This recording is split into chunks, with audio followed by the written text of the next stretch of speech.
काम करत असलेला शिवसेनेचा नेता हा आपल्या विभागाचा लोकप्रतिनिधी म्हणून आपल्या विभागाचा उमेदवार आहे आणि त्याची काळजी आपण सगळ्यांनी घ्यायची आहे.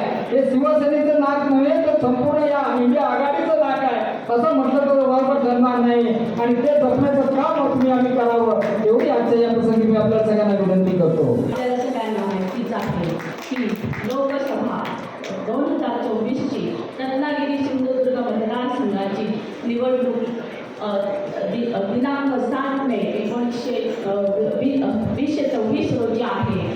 त्यावेळेस आपला उमेदवार माननीय विनायक राऊतसाहेब आणि त्यांची निशाणी आहे मशाल.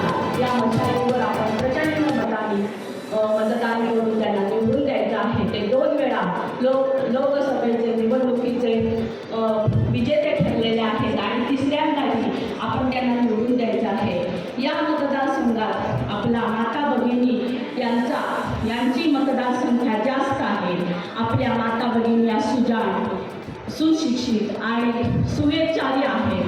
त्यांचे प्रगल्भ विचाराचे आहेत.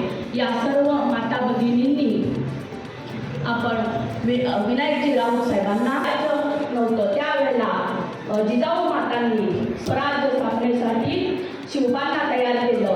आता यावेळेला लोकशाही टिकवायची आहे आणि ही लोकशाही टिकवण्यासाठी सर्वांनी सज्ज व्हायचं आहे. 400 पार म्हणणाऱ्यांना तडीपार आणि तडीपारच करायचा आहे.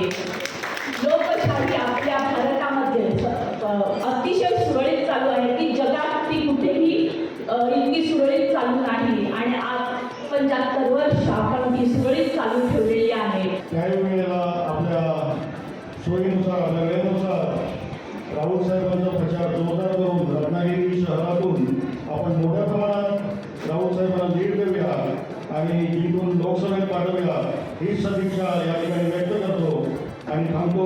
जय हिंद, जय महाराष्ट्र. टाइम्स डिजिटलला लाईक करा, सबस्क्राईब करा, शेअर करा आणि बेल आयकॉन दाबायला विसरू नका. पाहत रहा टाइम्स डिजिटल.